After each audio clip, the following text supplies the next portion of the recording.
आज हम पढ़ेंगे प्रश्नावली 4.2 क्लास 10th मैथ। इसका हम पढ़ेंगे क्वेश्चन नंबर 5। एक समकोण त्रिभुज की ऊंचाई इसके आधार से 7 सेंटीमीटर कम है। यदि कर्ण 13 सेंटीमीटर का हो तो अन्य दो भुजाएं ज्ञात कीजिए। ये इम्पोर्टेंट क्वेश्चन है। इस प्रश्न को हम हल करते हैं। इस प्रश्न में दे रखा है एक समकोण त्रिभुज। तो प्यारे बच्चों, हम बनाएंगे पहले एक समकोण त्रिभुज। इसमें हम पहले लिखेंगे दिया हुआ है जो प्रश्न में दे रखा है। इस प्रश्न में दे रखा है एक समकोण त्रिभुज दे रखा है, यानी हमने बना दिया एक समकोण ट्राइंगल। ठीक है, इसको हमने नाम दे दिया ए, इसे बी और इसे सी दे दिया। इसमें दे रखा है जो सबसे बड़ी भुजा होती है कर्ण, उसका मान है 13 सेंटीमीटर। ठीक है, हम यहाँ लिख देते हैं कर्ण बराबर 13 सेंटीमीटर। ठीक है, इसमें आगे दे रखा है इसकी ऊंचाई इसके आधार से 7 सेंटीमीटर कम है। इसे माना इसका आधार अक्ष है। हम क्या मानेंगे बच्चों, इसका आधार मानेंगे अक्ष। जो इसका भाग होता है नीचे वाला, इसे बोलते हैं आधार। इसका मान हमने मान लिया अक्ष। अब इसकी ऊंचाई के बारे में बात करेंगे। हम लिखेंगे ऊंचाई। हम क्या लिखेंगे बच्चों, ऊंचाई लिखेंगे। इसमें ऊंचाई दे रखी है इसके आधार से 7 सेंटीमीटर कम है, यानी जो अक्ष है इसमें से माइनस कर देंगे 7। ठीक है, इसका आधार तो हो गया अक्ष, इसकी ऊंचाई कितनी होगी बच्चों, अक्ष माइनस 7। इसके बाद में आपको ज्ञात करना है अन्य दो भुजाएं। हमें ज्ञात करना है, इसमें हमें क्या ज्ञात करना है, अन्य दो भुजाएं। हमें इसके अन्य दो भुजाएं ज्ञात करनी है। इस प्रश्न में आधार, लंब वगैरह दे रखे हैं। इसके लिए हम प्रयोग करेंगे पाइथागोरस प्रमेय। तो प्यारे बच्चों, आप जानते हो इसमें क्या होता है, आधार का स्क्वायर प्लस लंब का स्क्वायर किसके बराबर में होता है, जो सबसे बड़ी भुजा कर्ण है उसके स्क्वायर के बराबर होता है। ये आपको याद कर लेना है।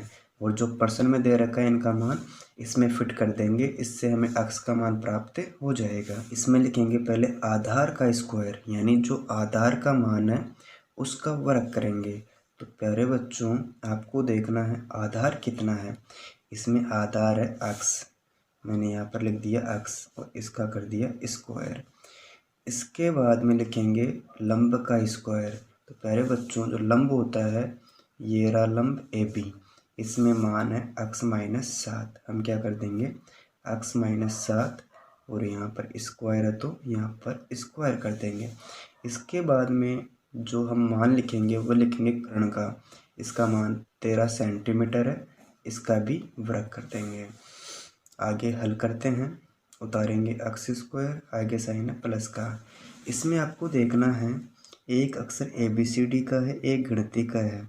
इसे मानेंगे ए, इसे मानेंगे बी, यानी इसमें ए का मान तो हमारे पास में अक्ष है और बी का मान क्या है बच्चों, 7। ठीक है, अब इसको फिट करेंगे सर्वसमीका के अंदर।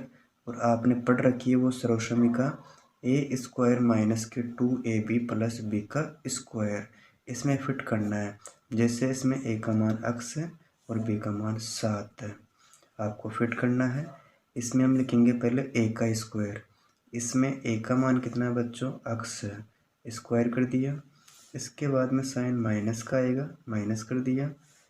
फिर उतारेंगे 2। इसके बाद में ए का मान आएगा और ए का मान हमारे पास में अक्ष है। फिर आगे आ जाएगा बी का मान, और बी का मान कितना है बच्चों, 7 है। आगे साइन लगाएंगे प्लस का। फिर लिखेंगे बी का स्क्वायर, यानी जो इसमें बी का मान है 7, इसका स्क्वायर कर देंगे। इसके बराबर में इसका वर्ग करेंगे। आप जानते हो वर्ग करने का मतलब उस संख्या को 2 बार गुणा करना, यानी हम इसको 2 बार गुणा कराएंगे तो हमें प्राप्त हो जाएगा 169। ठीक है, अब आपको देखना है इसमें अक्ष स्क्वायर है और इसमें भी अक्ष स्क्वायर है। इनको जोड़ेंगे हमें प्राप्त हो गया 2 अक्ष स्क्वायर, यानी इसमें एक अक्ष स्क्वायर और इसमें भी एक अक्ष स्क्वायर था। इस प्रकार हमें प्राप्त हो गया 2 अक्ष स्क्वायर। आगे साइन दे रखा है माइनस का। फिर 7 को अक्स से गुणा करेंगे तो प्यारे बच्चों हमें प्राप्त हो जाएगा 7x। फिर 2 से गुणा करेंगे तो हमें प्राप्त हो जाएगा 14x। ठीक है, इसके आगे साइन प्लस का है। अब करेंगे 7 का वर्ग यानी 7 इंटू 7 करते हैं तो प्यारे बच्चों हमें प्राप्त हो गया 49 और इसके बराबर में दे रखा है 169। आप जानते हो 169 प्लस के हैं, अगर इसको हम इधर लेकर आएंगे तो माइनस का हो जाएगा पक्षांतरण करने पर। हम यहाँ लिख देते हैं माइनस का 169 बराबर 0। हम यहाँ लिख देंगे पक्षांतरण करने पर। आप जानते हो किसी संख्या का पक्षांतरण करते हैं उस संख्या का चिन्ह चेंज हो जाता है। हम उतारेंगे आगे 2x² माइनस के 14x। आपको देखना है बच्चों यहाँ प्लस के 49 है और यहाँ माइनस के 169 है, यानी इनमें बड़ी संख्या कौन सी है।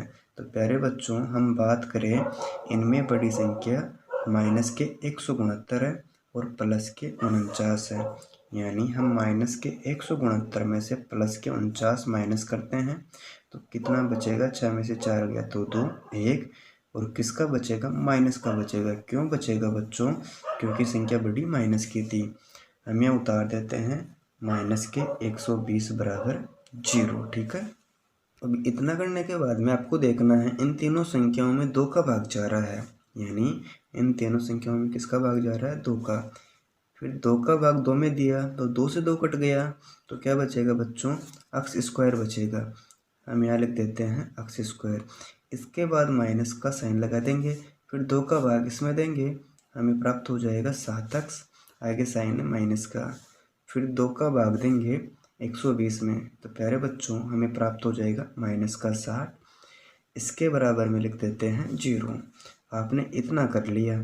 इतना करने के बाद में आपको देखना है इसमें कितने पद है। तो प्यारे बच्चों इसमें 1 2 और 3 पद है और आप सभी जानते हो जिनमें 3 पद होते हैं या 3 संख्या होती है उनमें टुकड़े करते हैं। और टुकड़े कैसे करेंगे मैं आपको अभी समझाता हूँ। इसमें जो पहला पद है x², इसका जो लास्ट वाला पद है तीसरा माइनस के 60, इन दोनों को उतार लेंगे और जो बीच वाली संख्या होती है उसके हम टुकड़े करते हैं। तो प्यारे बच्चों हम टुकड़े करते हैं। हम टुकड़े कैसे करते हैं, तो फर्स्ट गुणा तीसरी संख्या करेंगे। इसमें फर्स्ट वाली संख्या कौन सी है, इसमें फर्स्ट वाली संख्या है x²। इसमें तीसरी संख्या है माइनस के 60, यानी हम पहली और तीसरी संख्या को गुणा कराते हैं तब हमें प्राप्त होता है माइनस का 60 x²। ठीक है, इसमें बीच वाली संख्या कौन सी है, माइनस के 7x। इसके करेंगे 2 टुकड़े, यानी आपको ऐसी 2 संख्या सोचनी है उनको हम गुणा करें तो हमें माइनस के 60 x² प्राप्त हो जाए और बाकी जोड़ करें तो माइनस के 7x भी प्राप्त हो। जैसे मैं आपको बताता हूँ, एक संख्या 12x है, दूसरी संख्या 5x है। इन दोनों को आपस में गुणा करते हैं तो प्यारे बच्चों हमें 60x² प्राप्त होता है, लेकिन कंडीशन क्या है, माइनस का आना चाहिए। इसके लिए हम क्या करेंगे, किसी एक संख्या को माइनस की कर देता हूँ। जैसे मान लो माइनस का 12x है और प्लस के 5x है तो ये माइनस का 60x² हो जाएगा। इस प्रकार इसका मान तो हमें प्राप्त हो चुका है, लेकिन इन दोनों संख्याओं से हमें माइनस का 7 भी लेकर आना है। इसमें बड़ी संख्या माइनस के 12x है और इसमें छोटी संख्या प्लस की 5x है, तो बड़ी में से छोटी संख्या माइनस करेंगे तो माइनस के 7x प्राप्त हो जाएंगे। तो इसके टुकड़े हो जाएंगे माइनस के 12x और प्लस के 5x। मैं यहाँ पर उतार देता हूँ माइनस के 12x और प्लस के 5x। ठीक है, इसके बाद में आपको देखना है इसके बन गए 4 पद और आप जानते हो इनमें बनाएंगे जोड़े 2 संख्याओं के। ठीक है, अब आगे करेंगे। इसमें देखो x², इसमें माइनस के 12x है, इसमें आपको लेना पड़ेगा कॉमन। इसमें कॉमन क्या आ रहा है, x आ रहा है। क्यों, क्योंकि x इसमें भी है इसमें भी है, x कॉमन आ गया। अब x का भाग देंगे x² में तो प्यारे बच्चों हमें x प्राप्त होगा। आगे साइन माइनस का है, फिर x का भाग 12x में देंगे, x से x कट जाएगा तो क्या बचेगा अपने पास में, ओनली 12 बचेगा। आगे साइन है प्लस का, उतार देंगे 5, फिर 5 का भाग देंगे x में तो 5 से 5 कट गया, क्या बचेगा बच्चों, x बचेगा। आगे साइन है माइनस का, फिर 5 का भाग 60 में देते हैं, हमें प्राप्त हो गया 12। ठीक है, इस प्रकार जो ब्रैकेट में संख्या दे रखी है दोनों सेम होनी चाहिए। एक संख्या उतार लेंगे x-12, एक संख्या उतारेंगे x+15। ठीक है। इसके बाद में आपको करना है x-12 बराबर 0 और x+15 बराबर 0। इनमें हमें x का मान ज्ञात करना है। जैसे x बराबर 0 दे रखा है, इस -12 का करेंगे पक्षांतरण। आप जानते हो किसी संख्या का पक्षांतरण करते हैं उस संख्या का चिन्ह चेंज हो जाता है, यानी इसमें माइनस का है तो किसका हो गया 12 प्लस का 12 हो गया। इसी प्रकार x+15 बराबर 0 है, हमें x का मान ज्ञात करना है। इसके बराबर में 0 दे रखा है, इस +15 का करेंगे पक्षांतरण, ये हो जाएगा -15, यानी x का मान हमें प्राप्त हो गया -15। और आप जानते हो किसी प्रश्न का आंसर माइनस में नहीं आता, अतः ये इसका उत्तर नहीं होगा। तो इसका उत्तर क्या हो गया, x का मान आ गया 12। तो प्यारे बच्चों जो हमारे पास x था उसका मान है 12, x का मान कितना आ गया 12। ठीक है। तो हम यहाँ कर देते हैं, इसका आधार हो गया 12। अब इसकी ऊंचाई ज्ञात करेंगे। ऊंचाई कैसे ज्ञात करनी है, x-7, यानी जो x का मान है उसमें से 7 माइनस कर देंगे। x का मान कितना हमारे पास में 12, इसमें से 7 माइनस करते हैं तो हमें प्राप्त हो जाएगा 5।